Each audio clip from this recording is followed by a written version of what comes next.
What's going on, Junkies? It's your boy Kenshiro. We're back with Culture Junkies Live. Having some more technical difficulties once again with Facebook, but we're gonna get them worked out. Today we're gonna be talking all about the movie known as Venom. We Are Venom. What did we think about the movie? Did we like it? Did we not like it? Also, we're going to talk about James Gunn jumping ship from Marvel after being unceremoniously fired by DC and hopping on over to DC. Can he save Suicide Squad or not? We'll see. And Titans comes out this week. We'll let you know our thoughts on whether we think it's going to be good or not. But first, who's going to be on the show with me today? Fall of Marvel. What's up, man? How are you? We are doing just fine, good sir. Awesome. So, yeah. Let's go ahead and get into this thing. Right.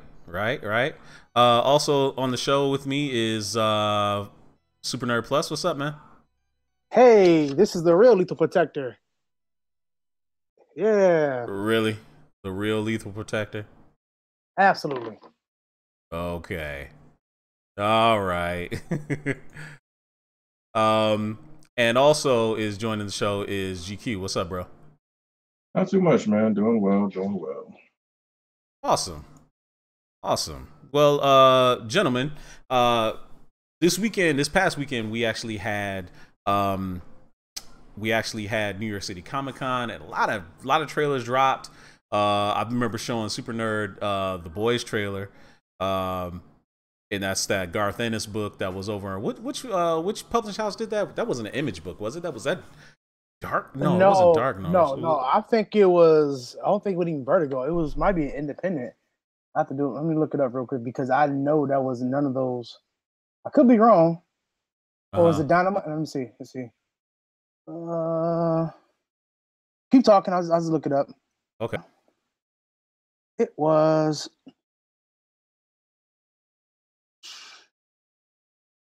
Dynamite. I was right. Dynamite Publications. It's Dynamite. Okay. Yep. Dynamite. So that was The Boys. Came out on New York City Comic-Con. We also had Aquaman drop. The Aquaman trailer dropped. I thought it was great. It was a 5-minute long extended trailer. Yeah, it ran on for a little while, but still, even then, I thought it was really good. I thought they kind of showed the direction that they're going to go with this Aquaman thing. I was very encouraged. I always said I think Aquaman is going to be a sleeper hit for the DC films, and this trailer kind of just cemented my feelings on that. Other people are still kind of on the fence, but what did y'all think? And let's what would Fall of Marvel think? Because I already know if I started with GQ, he's going to say some nonsense about it. But Momoa in the orange and green, what did you think, man? I will say that the orange and green does look good from what we saw in the movie. I think like as far as the trailer as a whole, like after watching it, because I kind of just put it on without really paying attention to how long it was, and I kind of wish I hadn't watched it because I feel like I got too much of it. Like, honestly, I can understand that because it was a 5-minute trailer. I can understand that. Yeah, I feel like I got too much of it because I was getting some of the same vibe of when they had that. I forgot how long it was. I think it was like 5, 6, or 7 minutes. It was like when they did that with Amazing Spider-Man 2, even though it wound up being not good anyway. Oh yeah, when they first when they showed the first few minutes. Yeah. That was like I forgot. It was like between 5 and 7 minutes. Like that was too much. So I mean, I still look forward to seeing Aquaman. But I still a 5-minute trailer I think was a bit too much. We didn't need that much to really know what was going on. So I mean, I'll just leave it at that. I still look forward to seeing it, but I really felt like a 5-minute trailer was not necessary. Okay. I don't think I'm gonna. I hope I don't regret doing this. GQ, what'd you think of Aquaman and that other stuff that came out from New York City Comic-Con? Go ahead. Well, again, when your whole problem is trailers show too much, when that's kind of a problem that you have already, you probably shouldn't make a 5-minute trailer. Because essentially all that did was answer the only question I had from the original Aquaman trailer. What the hell were they doing in the desert? So now you showed me that entire scene. I'd nice to say I don't really have to go see the movie now. Oh man, don't be like that. Come on, don't be like that. Come on, man, don't be like that. They need to fire the marketing department. The only thing fire the marketing department now. Come on. The only thing that had me questioning the first Aquaman trailer, like I was like, dude, this looks generic. This looks generic. It looks like Black Panther. Blah blah blah. Yeah. Why are they in the desert? That was the only thing I was like, dude. I gotta figure out why the hell they're in the desert, because this makes absolutely no sense. You're worthless in the desert. You're Aquaman. And then what's the next trailer they do? They show that entire scene. So I'm like, oh, thanks. I guess I can save my money now. I don't need to go see it. Man, come on. He gonna be there. We all gonna go see it in December. He gonna be there. Right. We're all gonna go see it. There's no doubt about that. But I mean, to me, that highlights a problem. You cannot do that with trailers, especially nowadays where it's like you got 1,000,001 YouTube channels analyzing every second of every frame of these trailers. And then for them to just outright, boom, here's the entire scene that explains why they're in the desert. I'm like, dude, that was the one hook that you actually had to draw me in. Because again, his original costume means nothing to me. I just, as soon as I see it, I'm thinking Super Friends. And the seahorse. Right. Him riding the seahorse. Yeah. Like I said, I like Momoa as an actor. I don't necessarily like Momoa as the way he's playing Aquaman. His Aquaman to me is still too surfer boy. And then I don't. Yeah. It's the only time Aquaman was even somewhat interesting to me was when they gave him the hook hand and they made him like, dude, I don't want the surface dwellers. That's when Aquaman was interesting. Surfer boy Aquaman, no, dude. It's that's Namor basically. When he was voiced by Miguel Ferrer, that was pretty cool. That was pretty cool. Yeah, it was. But I liked it. I think it's gonna be pretty dope. Of course, a lot of the women kind of liked it for Momoa. There was a Deadly Class trailer that came out. Also thought it looked pretty cool. There was a lot of really cool stuff that came out from New York City Comic Con. But check out all that news elsewhere. We got a lot of other stuff to get to. So speaking of other stuff to get to, also last weekend, obviously, Venom came out. And so I wanted to ask the guys. The first thing I wanted to ask them is what they thought of Venom. Venom was getting killed by the critics, but it had a record opening weekend for October. Smashed all the records.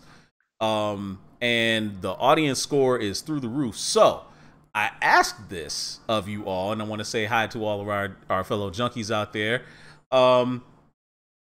Did the critics get it wrong again? Were they just hopping on the hate train, or did we like it? Was it decent? Let me start with someone that I know isn't going to just completely bash this film.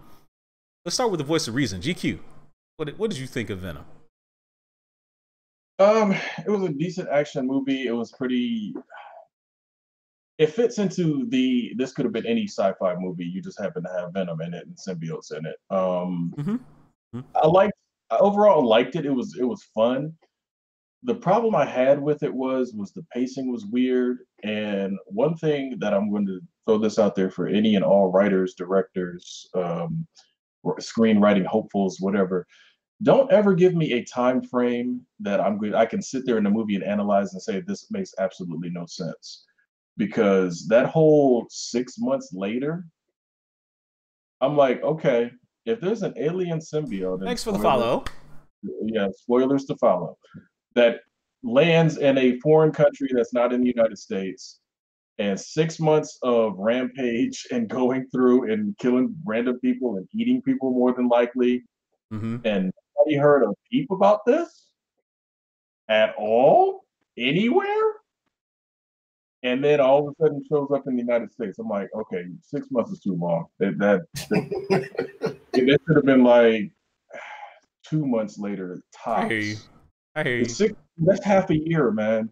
That's half a year. That's literally between Black Panther coming out and Ant-Man and Wasp coming out, dude. Like, that's a long time. Yeah. Good. All that background and the back, that secondary plot point, coming to meet up with the main point. I'm like, that's a long time, dude. And that was ill-advised in my opinion. I'm like, dude, y'all should have had a script doctor check that one over. They're like, no, don't do this. Like, that's too big of a gap for y'all to just say is, here we go. Okay, Fallen Marvel. Give us your 2 cents. What do you think of Venom? To be honest, if I'm gonna be real about it, honestly, the thing I liked thoroughly about Venom was the Eminem song. Besides that, as a whole, the movie to me was stop. Decent... Just stop.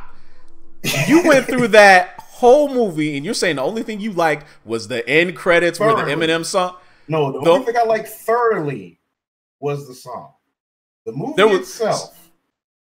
The movie itself. Okay. To me, the only way I can really describe that movie is it's a decent mess of a movie. That's the only way I can really explain it, because honestly, the action was good. Venom's design looked good. But that's all the praise I can give it. That's all I can really give it. Tom Hardy did his thing for what he was given. I will say that. But everything else, like the writing and the story progression, subpar. The rest of it was subpar. Like, Okay. But I don't want you to ratchet down your quality expectations, okay? Think about what the critics were saying before. They said this thing was as bad as Catwoman. This thing was as bad as Fanforstic. Now, putting it in those terms, do you agree with that assessment, or do you think the critics were just being really unfair? Okay, I'll say this. Not as a whole, but I can see some parts in the movie where it felt like very Fanforstic Catwoman-ish. Like, as a whole, it's a better movie than both of those. And I'll even go as far as say that Venom was better than Spider-Man 3. But that's kind of the ceiling it hits. It doesn't get any better than that as a whole. Oh, wait. So you can say it's quantifiably better than Spider-Man 3, but not much better? Is that what you're trying to say? It's not much better than Spider-Man 3? It can be argued. Okay. All I'll say is that it's better than Spider-Man 3. That's all I'll say. All right. Let's move on to Super Nerd, who, just like me, is a big Spider-Man fan growing up. Read a lot of Spider-Man books. Oh, look at him. He's waxing his hands. He's ready. Yep. Read Maximum Carnage, played Maximum Carnage, owns the original Venom Lethal Protector book, had his boy come out from work, a deceptively young-looking guy who actually looked like he was 40. Never mind. You're doing too much, fam. Yeah, I'm doing too much. Anyway, I want to say hi to the Maniatic28, our newest follower over there on Twitch. Thank you for your comments. Hope you like the show. But Super Nerd, all right, take the floor. What did you think of Venom? Do you think the critics were just being too harsh on this film? First, that's the first thing I want to ask you. Don't give me your opinion. Don't give me your opinion. Okay. Do you think the critics were just being a little too hard on this film? Outside looking at this, let's get away from what I'm about to say after this. I don't think it was Fanforstic or Catwoman, because those was terrible. I don't think it was that. I think it was because they weren't expecting this kind of character, so that's why they probably said that. They probably know nothing about the character. Now, what I'm going to say is, it was straight buddy cop film. Buddy cop film, and Tom Hardy, aka Carter Williams, because his name was not Eddie Brock in the movie. His name is Carter Williams. The reason I say that, because anybody could have been in the symbiote suit. Anybody could have been. It could have been, basically, it was Meteor Man. So it could have been anybody, found that alien symbiote and became a hero. So that wasn't Eddie Brock. The whole buddy cop thing, it was like, okay, it was weird. And I think I just took it as, you guys really, I see what the angle they was going. They wanted to take this like, okay, there's a character, he's a villain. How can we make money off of him? Oh, make him funny and make him have this back and forth cuteness with the symbiote, and have Brock feed off of it, and we can make people fall in love with the character. So you could have a sequel and a trilogy, and you will fall in love with the character because he's that typical guy down on his luck. He finds something that brings him up, and he saves the world. What else do you need for a movie? That's basically it. And it was, I wouldn't say it was, I didn't hate it. I enjoyed the action scenes. I like when Venom was getting busy with the fight scenes and he was biting heads and whatnot. I just felt like it was not the Eddie Brock and the Venom we all love, because they could have literally just made a villain movie. Make a villain movie. So now we had this discussion already, right? Right. So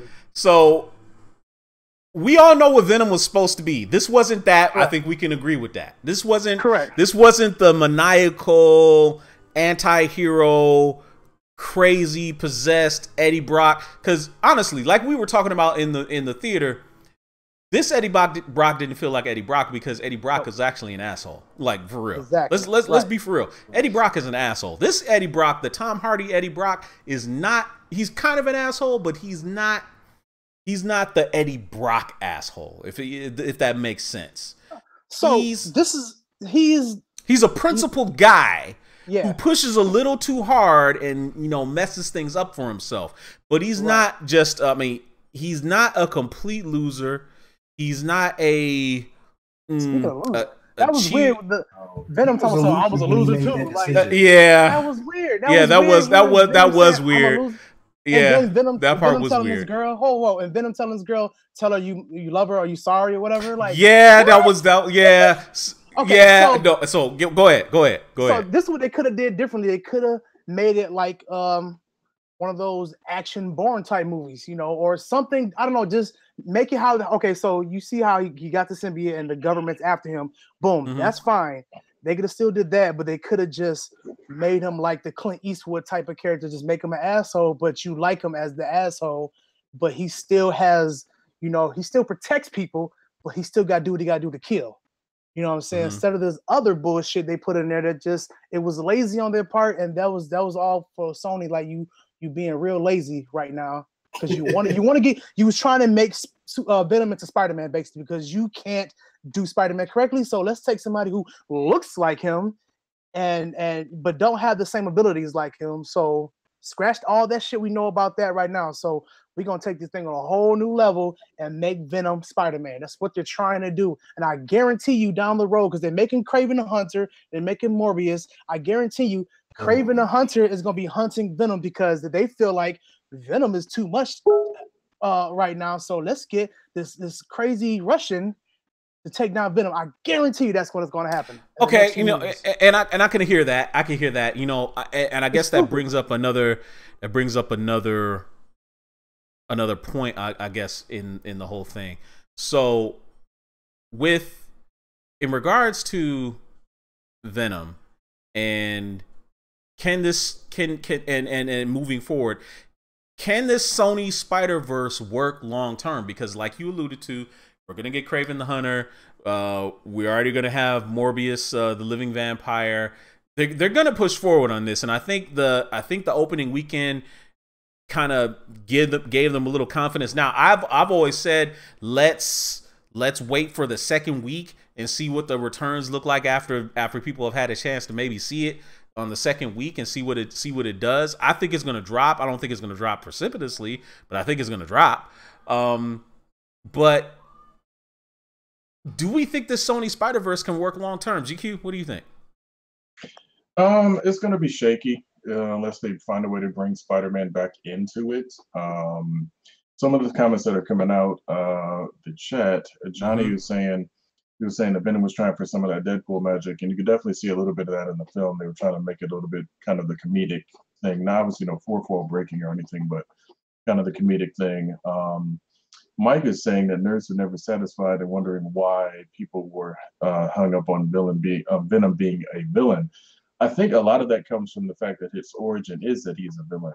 Exactly. And he eventually becomes a lethal protector, as the comic book subtitle has given him.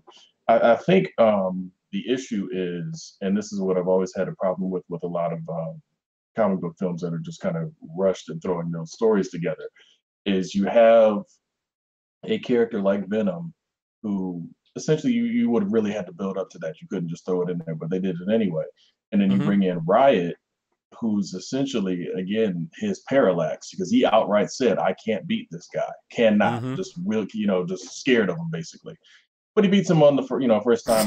Right. And fairly effortlessly, I might add. Right. So I'm like, I don't like when they do stuff like that. So I'm hoping,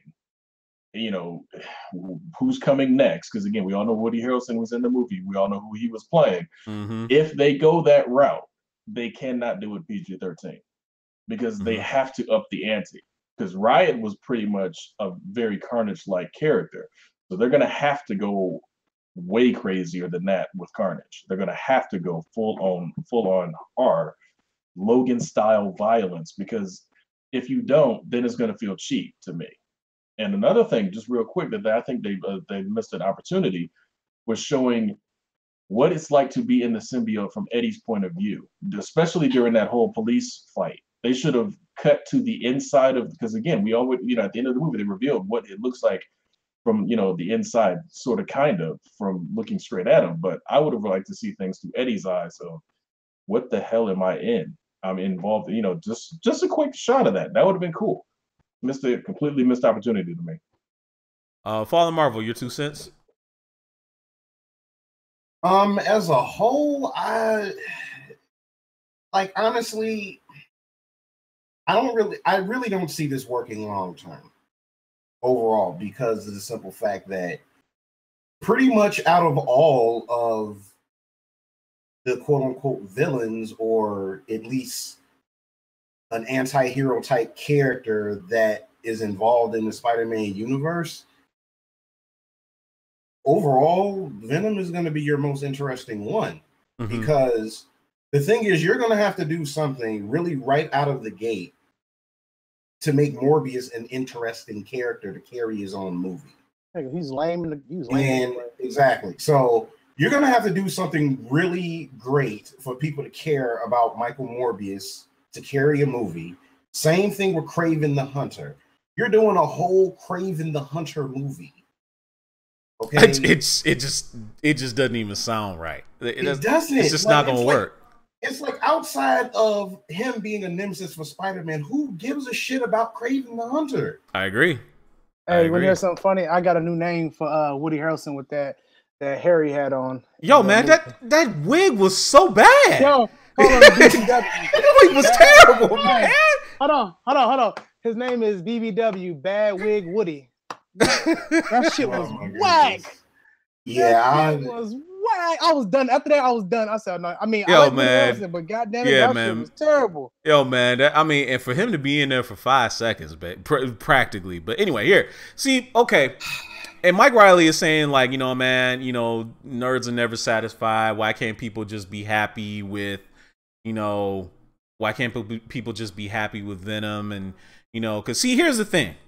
I think there's Venom fans and there's Venom fans, and I use that in air quotes. Fans. Yeah.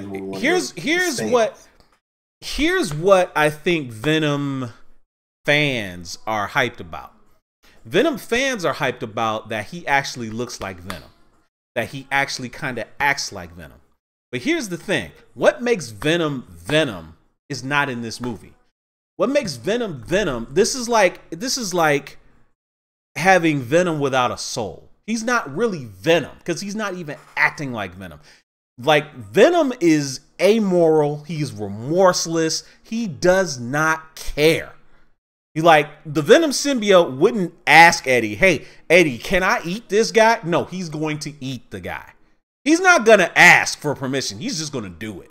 You know what I mean? He's not going to say, oh, man, you can't do that. And see, that's the other thing, too.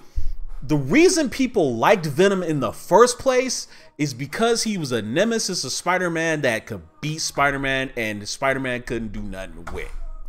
And because he was relentless, he was all up in Spider-Man's grill. He was a complete threat.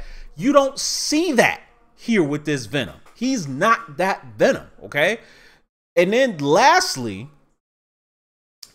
like I said before about Venom being remorseless and amoral, this Venom in this movie, you like him. you're not supposed to like Venom. Like, that's part of his allure. He's a bad guy you're not supposed to like. You like him because he's cool and he can do some really cool shit, but you're not supposed to like Eddie Brock. You're supposed to think Eddie Brock is an asshole. And by the end of that movie, you don't hate the Venom symbiote. You don't hate Eddie Brock. You like them both, kinda. That's not Venom. I'm sorry. Can I add go ahead. No, go ahead. Go ahead. We wound up not really still liking Eddie Brock overall, whatever. Like, did we kind of hate the rest of the supporting cast a bit?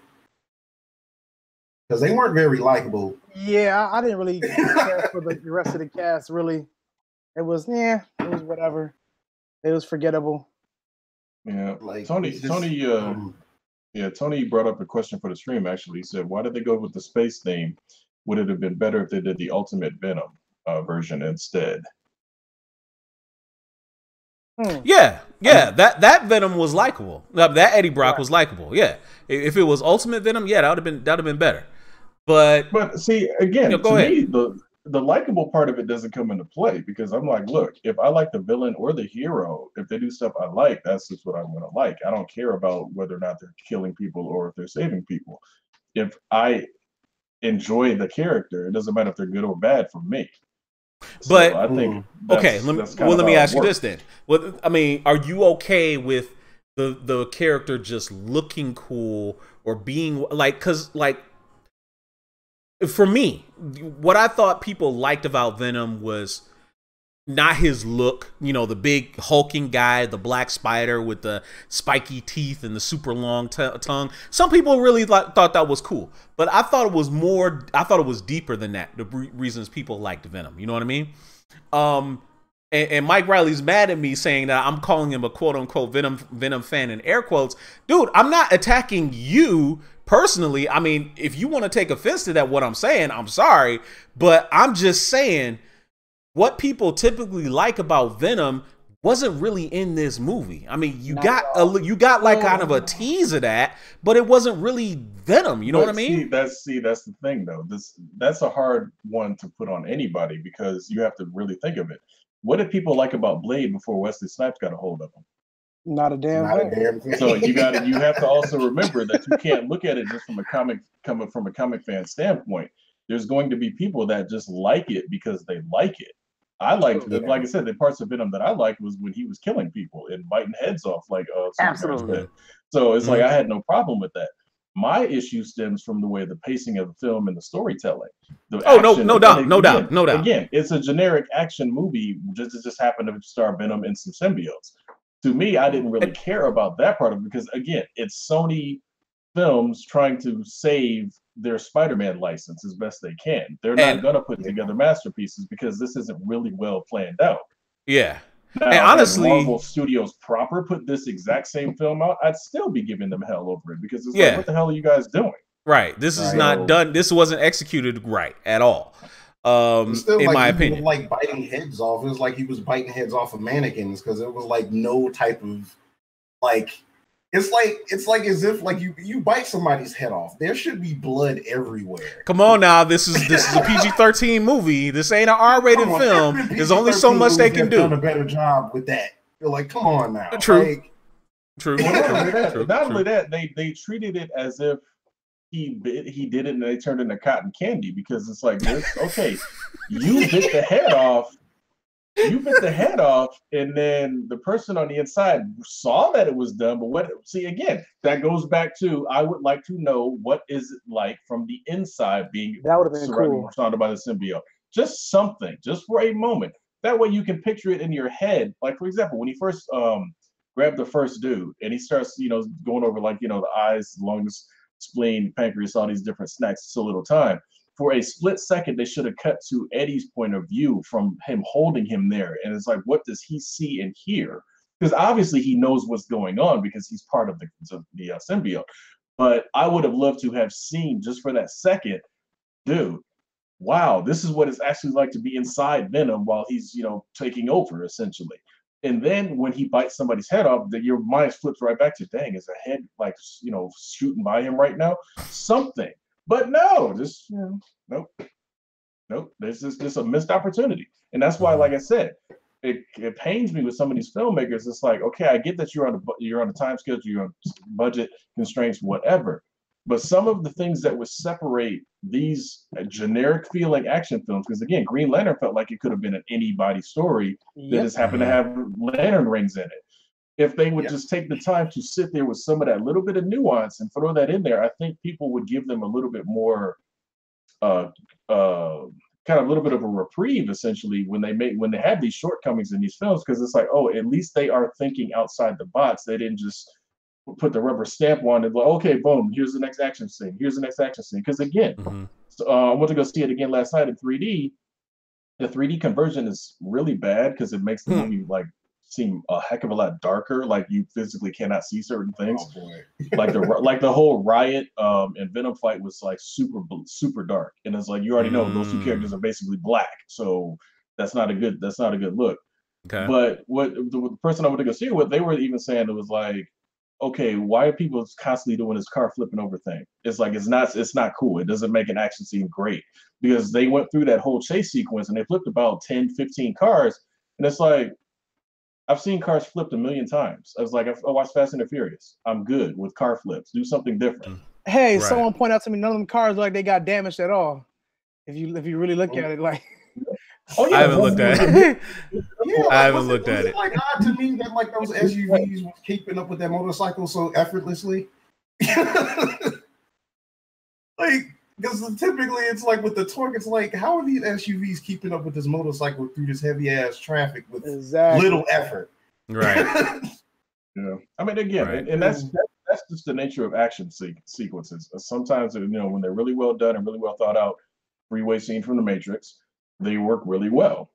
When they are just, again, rubber stamp action sequences and they don't think about how, when is this stuff going to fit together? You're in San Francisco going down them crazy ass hills. This motorcycle would have smoked these dudes a long time ago. Right. They don't think about that stuff. So that's my sense on that. So, okay. Carter Williams. Carter Williams as Venom. So, okay. Like a Martin Riggs name for the Venom symbiote. All right. So, over under, we think Venom is going to kind of have sustained success. Ultimately, do we think this movie has failed, or did it already prove what it needed to prove in the theaters? What do you think? It proved that Sony can do superhero movies ever again. Man, don't say that, man. Don't say that. The movie brought people in by name alone. Let's be real. Because it was Venom, people wanted to see what they were going to do. That's one of the main selling points of this movie, because it was Venom. We're going to have to wait and see what it does next week. So let me tell you this. Let's go back to Spider-Man. That's the case then. All right. Yeah, Tobey Maguire wasn't a good Spider-Man, but he wasn't even a good Peter Parker, or vice versa for Andrew Garfield. So the same thing with this.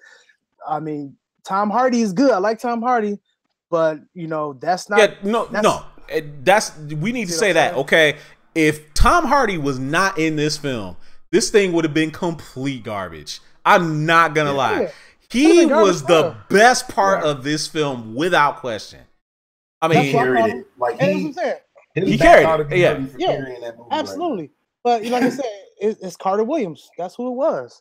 That's who. Yeah. Hey, Tony Young said hashtag Carter Williams Venom. Right. My thing is this. The Super Nerd is obviously a much bigger Venom fan than I am. However, I still know of the character, know his origins, know what Eddie Brock's supposed to be like. Tom Hardy wasn't playing Eddie Brock. Exactly. They gave him the name Eddie Brock just because that's who, the most well-known symbiote carrier for Venom. But that was not Eddie Brock to me. I'm like, he felt like a very, very, a slightly arrogant Peter Parker, but more scared. And that's what I didn't like about it. I'm like, Eddie Brock, bodybuilder, arrogant a-hole. Supposed to be like Flash Thompson, basically. Right. That's who I would have liked to have seen. I don't need to like Eddie Brock, the character, in order to like Venom, because again, Venom does what I like to see. He's a violent alien killer. I have no problems with that. So I don't need to like Eddie Brock to like Venom. I treat the two as they're separate people, even though they are symbiotic. So I would have been fine seeing an Eddie Brock that people didn't like in the theaters, didn't like as a character because he's an asshole. I would have been fine with that, because that to me is what would have worked. It's like, dude, you get an asshole mixed up with a alien that's also an asshole. They go around, and it's like, then you can have that little flicker of, dude, wait a minute. Have a moment where he, kills an innocent person. And Eddie's kind of, thinking like, dude, okay, hold on. This is going a little too far. If you have that conflict and then something, I would have been, that's a movie I would have been more interested to see, versus you get a symbiote that kind of is taking over, but not quite enough, and kind of wants to help out. But it's like, is Venom gonna be? It's like, if that's the case, give me a symbiote. I'll be fine with that. Give me extra power and all that other sort of thing. Because to me, there was no conflict between the two. It's like, oh, you can only kill bad people. You thought about that at the end of the movie. Like, that should have been the struggle throughout. Something to, instead of, like you said, it was a buddy cop film where, oh, we click now, we're good, let's work together. It's like, I would have rather seen Venom like basically making him do stuff he didn't want to do, and eventually he has to man up and be like, hey, hold on, if you're gonna be here, I'm gonna have some control too, something. But no, it's just, they just fell right into it like they've been married for years. It's funny you said that. That sounds like Peter Parker when he had the symbiote.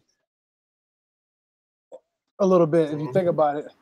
Just something, because again, it was like it took him a little while to get there. Then once he gets the symbiote, it's just almost like, oh, we're good. We've known each other for years. It's like, no, this should be you're along for the ride for the first part of this. Like, dude, this thing is crazy. Mm-hmm.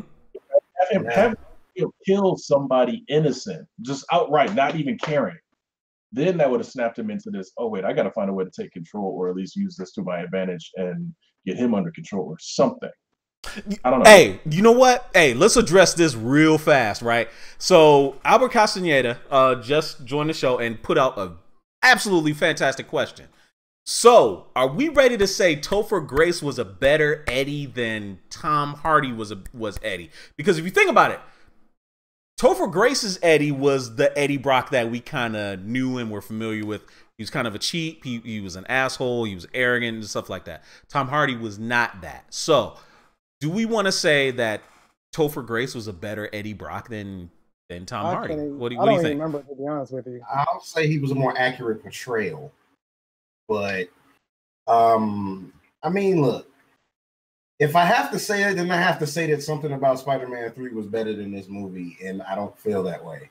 So, but I mean, you can say certain aspects of Spider-Man 3 did Venom better than this movie did. You can say that. I mean, it's not blasphemy to say that. It's probably not. It's just because I just have a vehement, just I get it. I vehemently hate Spider-Man 3. Yeah, emo Peter Parker really. Yeah, I get it. I totally get it. I totally get it. I do. So, Super Nerd GQ, what do you think about Albert's question? Like I said, I try to forget Spider-Man 3. I don't even remember Topher Grace, how he acted like that, because I barely saw that movie. I was like, ugh. I couldn't do it after that. I watched all the movies I have recently. Anyway, so I've seen it recently, probably within the last 2 months. Mm-hmm. Topher actually did a more accurate portrayal, but here's the problem. Topher was essentially just an anti-Tobey Maguire Peter Parker. That's technically all he was. He was a amoral version of Peter in that film. Before Peter turned emo? Right. Mm-hmm. To me, if you wanted to have an accurate Venom, you need John Cena. I'm sorry to say. Because he's that bodybuilder buff style. That would have been dope, man. He can play an asshole. And he had the same mother as Eddie Brock too. He got the same tight top fade like Eddie Brock. Right. To me, I hate to say it, as much as I like Tom Hardy as an actor, John Cena would have been a much more accurate Eddie Brock. Yeah. I have to agree with you. But in regards to Albert's question, though, and it was a great question. Topher did it was closer to being an accurate Eddie Brock than Tom Hardy was. And that's just, hate to say it, but that's what it is. Now, how's this for loyalty? James Pythian says there's a new South Park about to drop. I'll holler at y'all. He gonna go watch that instead of watching us, man. Fake. I don't know what to say about that, man. Anyway, We talked a lot about Venom. We've given you our 2 cents. If you agree, disagree, let us know in the comments or in our poll that's on the Facebook video feed. So let's move on to the next topic. Next topic is, all right, so real quick, hold on. Tony Young. No, I'm not going to suggest Scott Adkins for Craven. Scott Adkins is the best person for Batman only. Yeah, that's about it. Craven is a whole different person.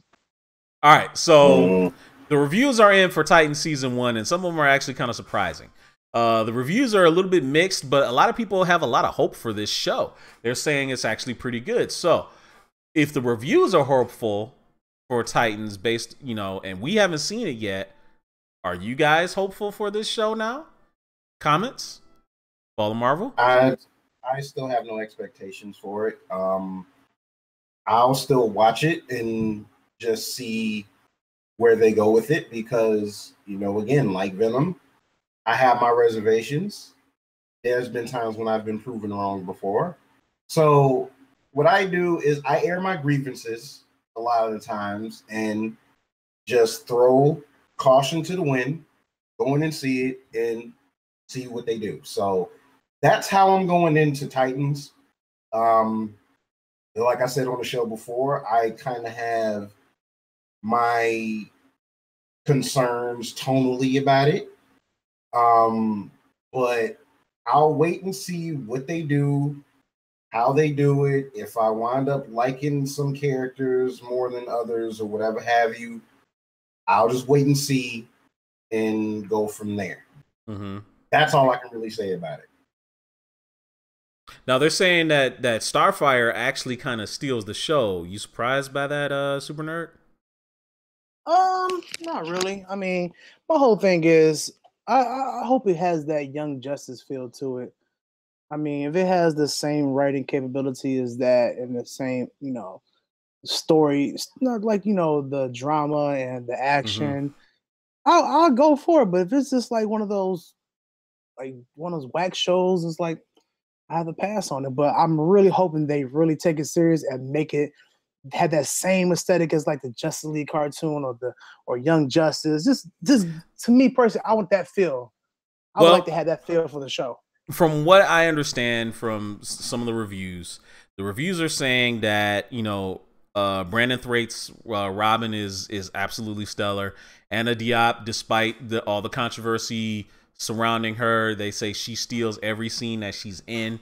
Right now, she is an absolute standout. She's a complete badass on the show.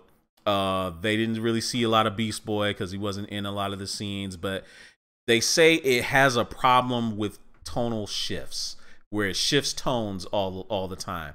One reviewer said this show would actually be, in another world, a perfect spinoff for Gotham on TV, which honestly was not a glowing endorsement in my opinion. But they also said that while it has problems with tonal shifts and is trying to find its legs, that they have hope that it might improve later in the season. So GQ, if you're hearing all of that, how does that sound to you? Doesn't really matter, to be honest. I'm gonna be 100%. It's one of those shows that's not on my radar. The DC shows on the CW, Gotham, on whatever channel it's on, I forgot now. Fox. Fox. It's just, there's nothing, lately they haven't done anything that's caught my attention. Like when Supergirl first started, they were trying. And then they brought in Superman. And then whatever.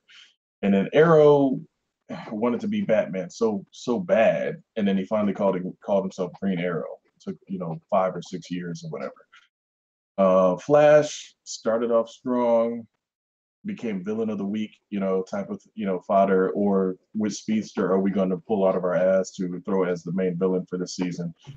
So, I mean, it's like Titans, and again, I can probably see the tonal shift thing because when you start off your whole introduction to the world as Batman, even though Batman is responsible for every single thing that DC has going for it, if that's going to be your starting point, and then you all of a sudden want to shift to Robin is talking to, I forgot who he was talking to. Was it Jason Todd or one of the other? Yes. Yeah, he was talking to one of the other kids or whatever. I'm like, you can't go back and forth like that. It's like either gonna be super dark, broody and edgy, or you're going to be mentoring. So it's like I want one or the other. Don't try to be sitting here mixing them together. And I think they, especially with that, God, I mean that they got to stop letting these set photos leak, man, because they got backlash for a month about her wig and her look, and that pretty much upstaged anything that they had coming. So yeah, she might be stealing scenes and all that other sort of thing in the actual show, but again, it's already for me off to a bad start. And if the reviewer is comparing it to a spinoff or a other world version of Gotham, that ain't exactly a ringing endorsement. I agree. I totally agree. Gotham ain't exactly the best show either. Oh again, my god! It's missing the main guy that Gotham is even known for. They're talking about they're finally going to have him suit up at some point in this season finale or whatever. Yeah, I'm like, yeah, but you started the entire show saying Batman's not going to be in it. Just like Smallville, you started the show. No flights, no tights. So it's no flights, no tights. Yep. It's like, reality's gonna have to kick in with some of these showrunners at some point. Be like, look, this is a damn comic book show. We're gonna do the damn thing right. Versus let's try to work our way around. We're gonna do Shazam without any lightning and no wizard, and it's like just do Shazam. They could have easily done Batman without Gotham. Like they had the formula in the first season for doing a successful show without Batman based around Gotham. But then they decided to say, oh, we're going to put in Mr. Freeze. Oh, we're going to bring in Hugo Strange. Oh, we're going to bring in the Court of Owls. Oh, we're going to bring in Bane. Oh, we're going to bring in Solomon Grundy. Excuse me, what? What are you doing? That's insane. Yeah, and bringing, this is insane. It's crazy, man. Also, people saying that Gotham's a good show. Cinematographically wise, that show is absolutely phenomenal. But story, whatever, dude. I'm tripping over my words, but dude, whatever. The show is just to me is not very good in my opinion. It's just not. It doesn't really pull all the threads together. So, but for Titans, when I started reading the reviews about it, one of course was done by our friend Eric Joseph at We Got This Covered, and he was being honest. He said, the show is okay. It's not fantastic, but there's some redeeming qualities in it, which is actually better than I hoped for when that first trailer came out, because that first trailer was rough. That first trailer was really rough, and then the Netflix trailer comes out a couple of months later, and it's much better. Like it's like, okay, I'm not fully sold on this show, but this trailer is much better than what we got with the whole Batman thing. I mean that thing came with so much bad goodwill. It was just I don't know. No, dude, you was hyping that up like it was the second coming. You was all over that. No. Before I saw the trailer, I thought it was gonna be dope, and then I saw Starfire, and I was like, wait a minute, and then I saw that trailer, and I was like, okay, man, I don't know about this, man. This is gonna be bad. The more you saw the trailer, the more worse it was. Like the more you saw, like they gave us that tease with Robin, and Robin looked so good. Like his costume was great, and he looked awesome. And you were like, okay, man, they're gonna really do it with Beast Boy. He's gonna be green, and they're gonna make him, and then Starfire is gonna be orange, and the Raven's gonna be, and then you see them, and you're just like, wait a minute, this is not what I thought it was gonna be. And then you see that trailer, and it's just like, oh yeah, I'm out. I can't do it. And it was like, if that's the case, why are y'all getting hyped over this one still of Batwoman then? Oh, no. The only thing about the Batwoman still is that it actually looks pretty good. I have no idea whether Ruby Rose is going to pull this off or not. Dude, it just looks good. Dude, it just looks good. You work in graphic design. I know. You know full well. You could go to the Halloween store right now, find some chick standing on the road, take a picture of her in a Batwoman costume, go to Photoshop and hype that bad boy up. So I want to hear it, dude.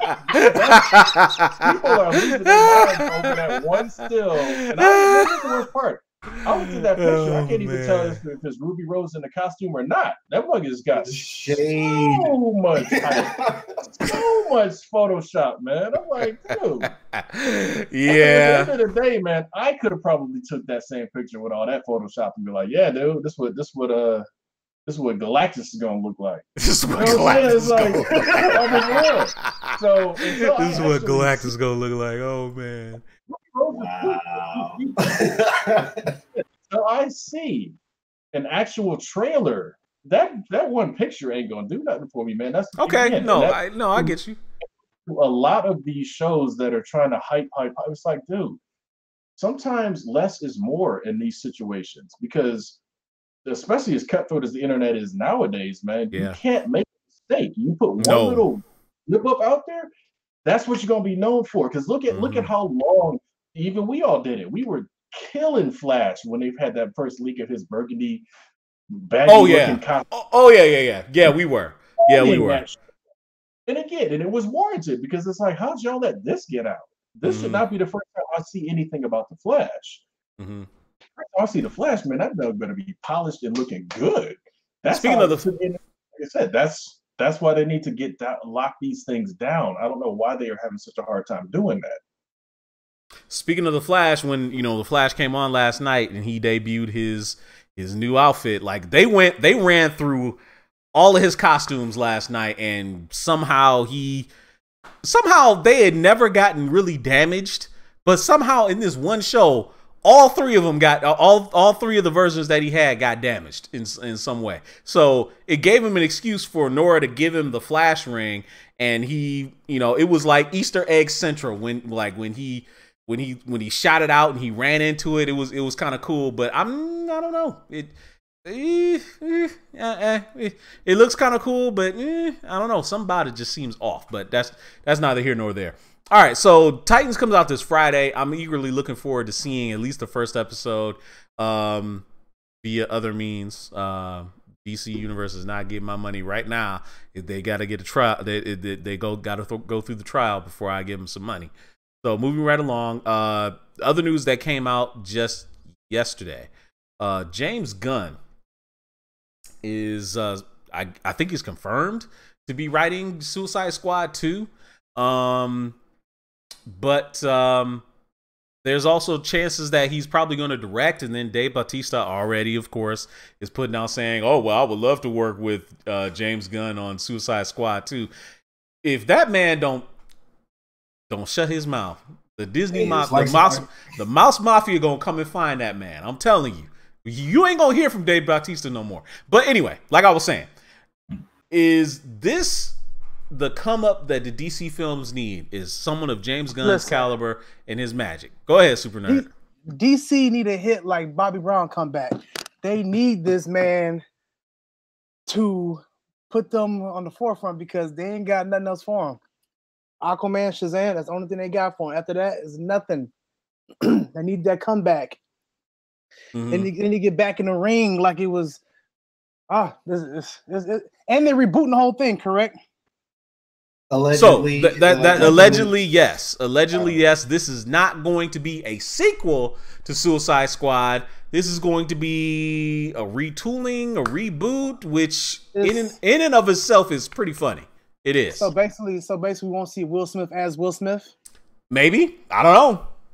Possibly. I don't know. Like they I mean, it was reports before they were saying that he was talking to them about possibly a Deadshot Solo. So, no, they better not do that. They better not. I mean, I wouldn't say that's necessarily a great idea because I mean they already got enough like ridiculous ass standalones coming out already as it is.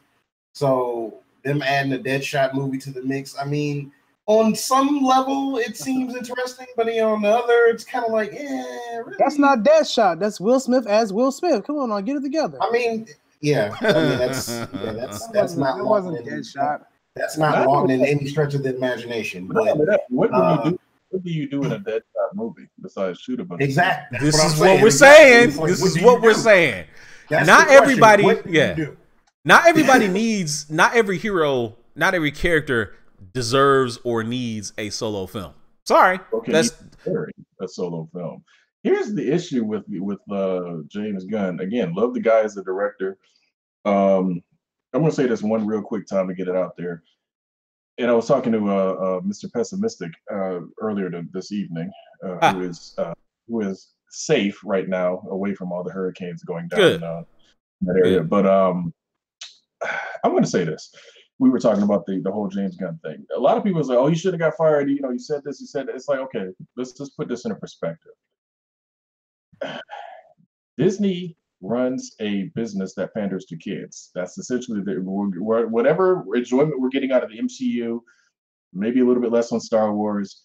They are not we are not necessarily their audience. Kids are. That's all. That's where you got Disneyland and all this kids shows and all this other stuff. That's what their target audience really is, and that's where they make their money off of the parents of those kids. You cannot have a guy. Granted, he said it years ago, but he still was he was still making a joke about sex with kids.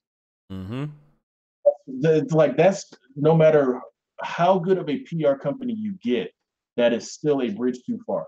There is no way you can spin a joke about sex with kids to he's seen the Arab. No, you still made that joke, and it's like if it would have been a horrible joke about something with adult women or men or whatever, you can spin at any such what direction.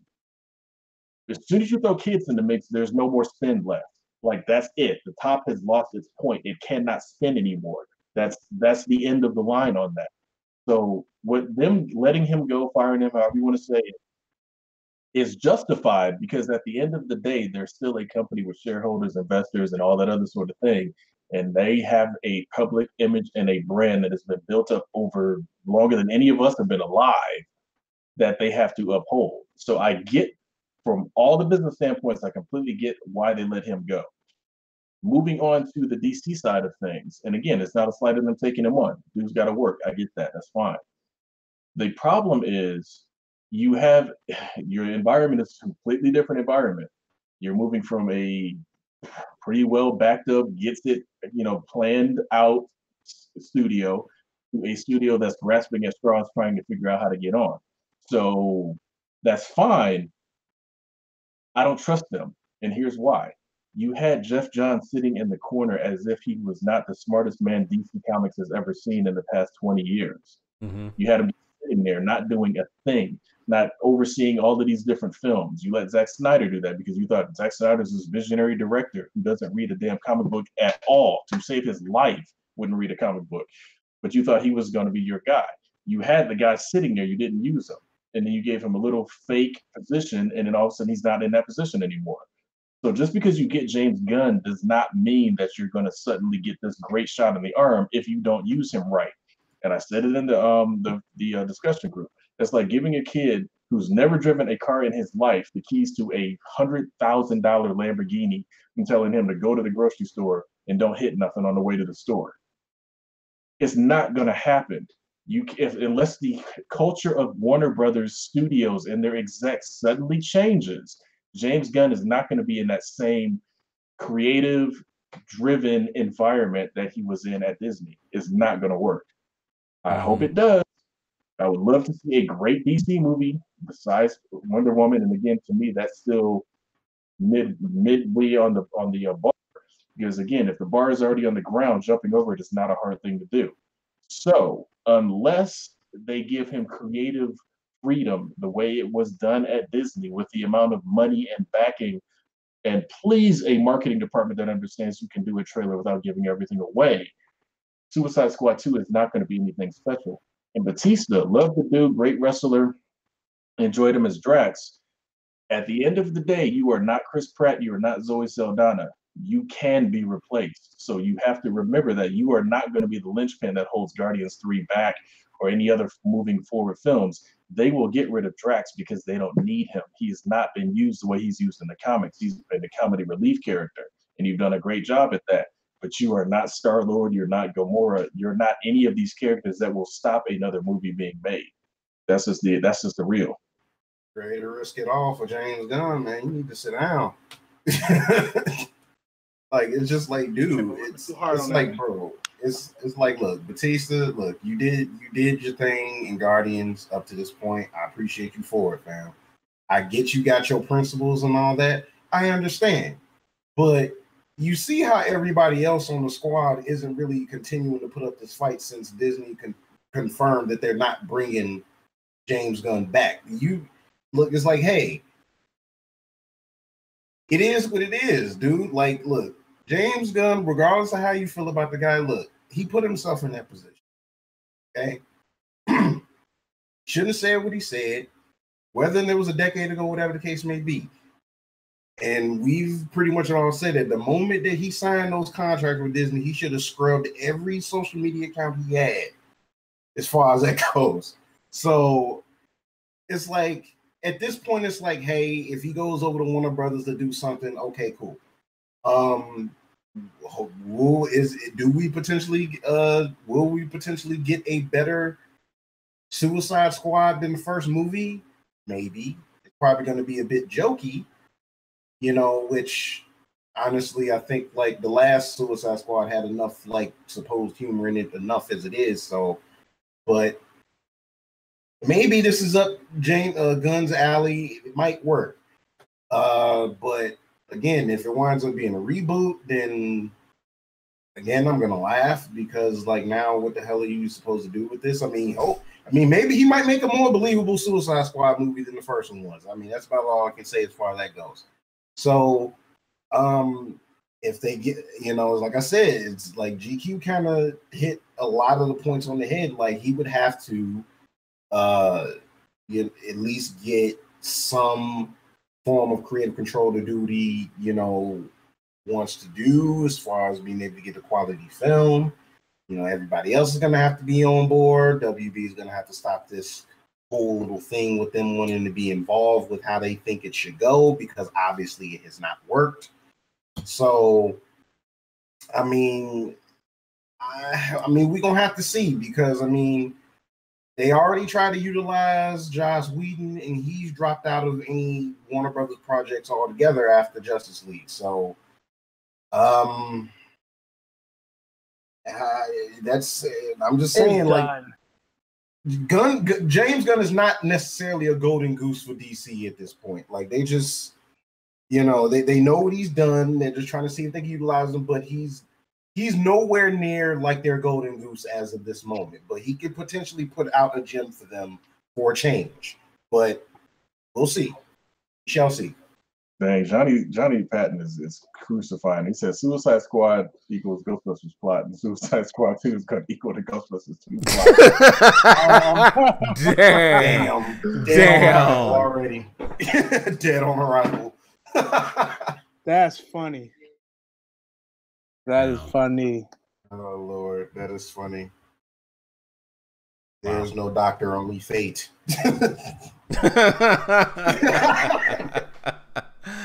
So we don't necessarily think that James Gunn is gonna give DC the shot in the arm that they need, because they already kind of have the shot that they need with James Wan's Aquaman and possibly the Shazam movie that's gonna come out. So you don't think this will be just a further course correction? How do we think some of the more vocal DC fans will feel? Because remember, they were the main ones giving Marvel a bunch of shit because Guardians of the Galaxy was a laugh a second, romp that made a whole bunch of money. They were the ones like mostly butthurt about it, because didn't Guardians come out around the same time as Batman vs Superman? The first one or the second one? Hold on. No. That was 2014. The first one. Yep. That was 2014. That was like 2 years after Avengers. Yeah. It was, matter of fact, I think it was the lead-in movie for Avengers 2. Or no. No. It was in between, because I think that was right. That was right before or after. Winter Soldier. Winter Soldier was the Winter lead-in. Soldier. Winter Soldier. I think Guardians came before that. Hold on, let me look it up. I'll just double check because I can't even remember the order now either. But I mean, even still, yep, you're right. So 2 years before Guardians of the Galaxy came out and Batman vs Superman comes out, 2 years later, and couldn't match the same financial take that Guardians of the Galaxy had, as far as grossing the film, or was it that it was that it how much it was did it more make? so that it was a slow crawl, is what it was. Yeah, 773 million for Guardians 1, and I want to say Batman v Superman was around. It was like 870 something. No, essentially, no.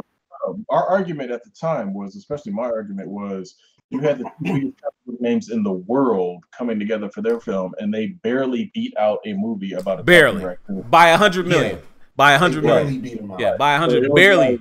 Barely beat it. That's where it was like, dude, you guys are really having an issue with your films. If a group of unknowns, literal unknowns for the majority of the audience, became household names.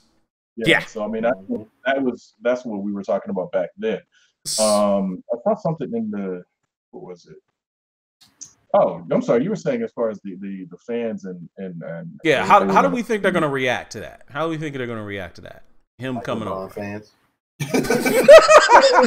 Wow.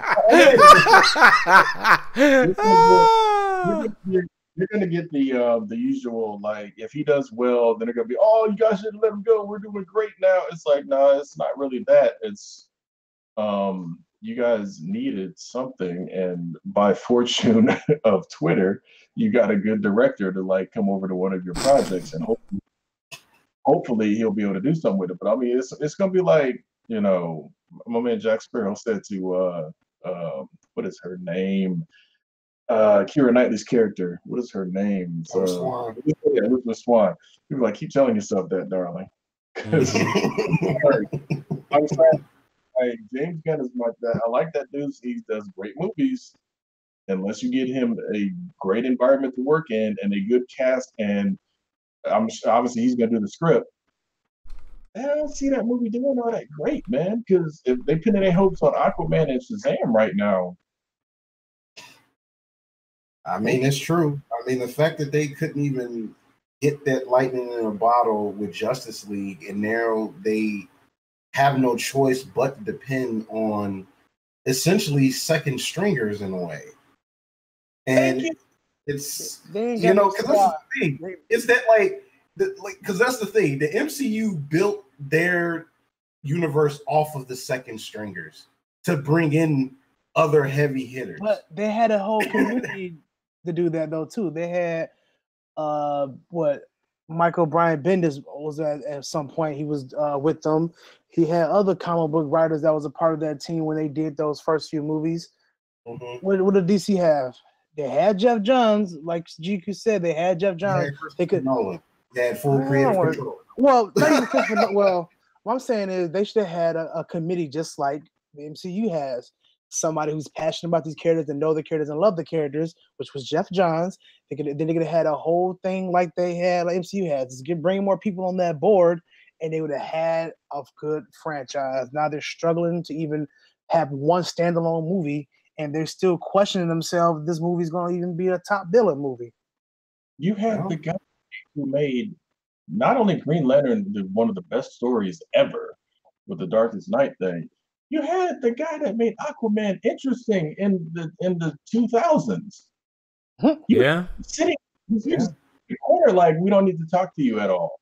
Like, dude, y'all could have been on. They could have been like just making like great movie after great movie.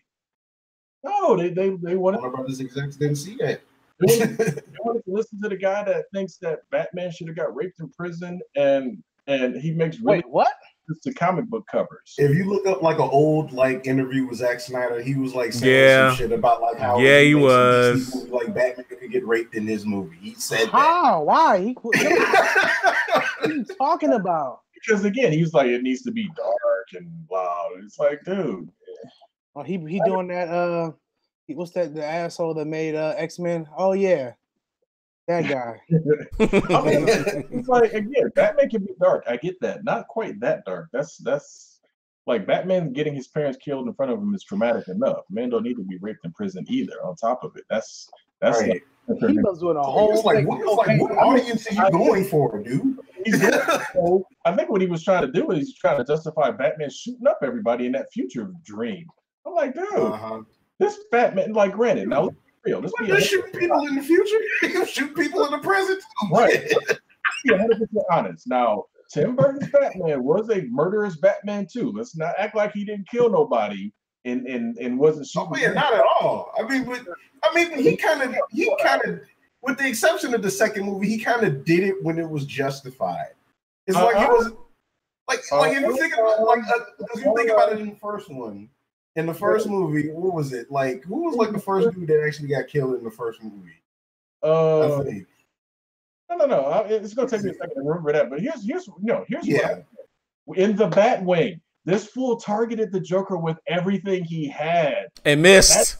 It wasn't shooting no rubber. Yeah, you're right. Yes, you're right. He missed everything. And I'm like, dude, and he targeted him. So it's like it wasn't an accident. That is weird if you go back and look at it. Mm-hmm. He wanted to murder the Joker. He was trying to murder him. So I'm like, okay. With gunfire and missiles. This is what it is. Oh goodness, look at that Daikuchi. Why'd you say that name? Like, I do find that odd because it's like, I know it was actually, I know he took out like a bunch of like his other crew, whatever, with like in the Batwing too, or whatever. But once again, it was one of those situations where it was kind of justified because they was up dispersing like poisonous gas to everybody and all that or whatever. Again, our Batman from the comic books, from the cartoons, would have found a way to get the gas away from the crowd and knocked all them dudes out. Yeah, he would have. And been sitting there having a conversation with somebody and then just disappeared. And would have been finding the Joker. Because he would have, because he's Batman. And without any rhyme or reason, he would have found a way. So, Murder Batman and Killer Batman from the Snyderverse. And again, like I said, Tim Burton has Batman killed a couple people too. Let's not act like he didn't. But what's so in your face? But he didn't. Being in prison and all this other craziness. I'm like, dude, what? Why? It doesn't even make any sense. And that's why, like I said, when you have directors that don't care about the source material, or they act like the source material is something to wipe their ass with, that's a problem. Because like Bryan Singer's telling all the people, don't read the comic books. Why not? Actors research their roles all the time.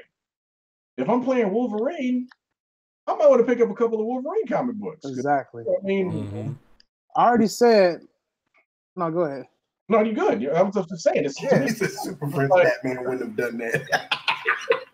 You're right about that. Go ahead. No, I was just saying, like you said, researching the role, like he's doing Red Sonja, and I was like, whoever's playing Red Sonja, disregard anything he says, like, because I'm gonna pick up a book. Like, I'm not gonna listen to you. Hey, you know what? Don't read the book. Just do your own merit and figure out how the character really is. You know what the research for that's gonna be? You're gonna tell them to go talk to Brigitte Nielsen. Like, go talk to Brigitte Nielsen. That's all the research you need.